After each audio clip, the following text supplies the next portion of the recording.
Hadirin rahimakumullah. Beberapa tahun terakhir kita menyaksikan di televisi berita yang sangat memprihatinkan yang terjadi di beberapa negeri Islam. Di saat negara-negara barat yang berpenduduk non-Islam hidup dalam kedamaian dan ketenangan, di negeri yang berpenduduk Muslim, terutama di negara-negara Arab, justru kerap kali diwarnai dengan pertikaian dan peperangan.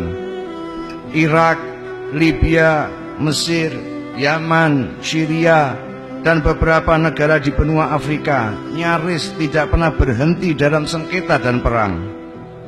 Puluhan ribu nyawa melayang, jutaan Muslim hidup dalam keadaan ketakutan, kelaparan, terusir dari negeri mereka sendiri. Kita lihat juga di tayangan televisi bagaimana para pengungsi dari Suriah keluar meninggalkan negeri mereka. Yang sangat aneh, mayoritas mengungsi ke negara-negara yang bukan berpenduduk Muslim. Mengapa mereka tidak mengungsi ke negara-negara Arab? Padahal Saudi Arabia, Yordania, negara-negara Teluk seperti Kuwait, Abu Dhabi, Oman, dan lain-lain lebih dekat, sama dalam bangsa, sama bahasanya, sama agamanya. Tetapi mengapa mereka para pengungsi memilih negeri yang jauh, yang berbeda dalam bangsa, berbeda bahasa, berbeda agamanya?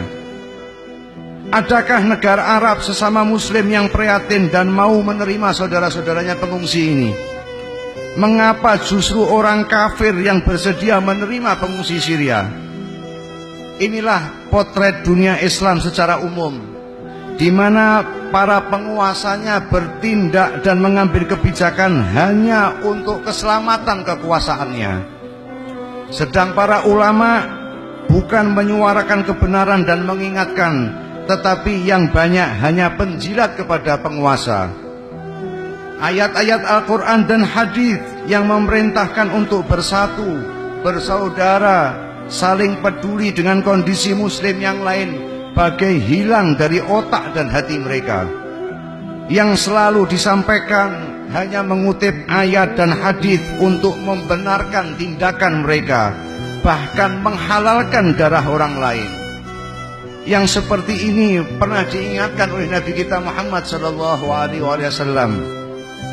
Pada suatu hari Nabi bertemu dengan Sayyidina Umar. Beliau memegang janggut Umar dan berkata, "Wahai Umar, inna lillahi wa inna ilaihi raji'un." Dengan penasaran Sayyidina Umar bertanya, "Wahai Rasulullah, demi ayah dan ibuku, mengapa Anda mengucapkan kalimat itu?" Nabi kita Muhammad SAW menjelaskan, "Baru saja Jibril mendatangiku dan berkata, 'Wahai Muhammad, inna lillahi wa inna ilaihi raji'un. Sesungguhnya umat sesudahmu akan difitnah dengan hal yang sedikit, bukan dengan hal yang banyak.'" Nabi bertanya, "Wahai Jibril, fitnah kesesatan atau fitnah kekafiran?" "Keduanya akan terjadi," kata Jibril. Nabi bertanya lagi, "Bagaimana mereka tersesat dan bisa menjadi kafir padahal aku telah meninggalkan bagi mereka kitab Allah, yakni Al-Quran?"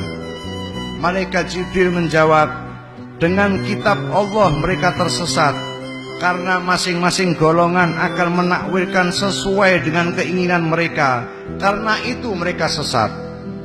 Jadi jangan heran kalau ada seseorang atau ulama yang melakukan tindakan yang barbar, tidak beradab, tidak berperi kemanusiaan, sementara dari lisan mereka keluar ayat-ayat Al-Quran dan hadis Nabi SAW.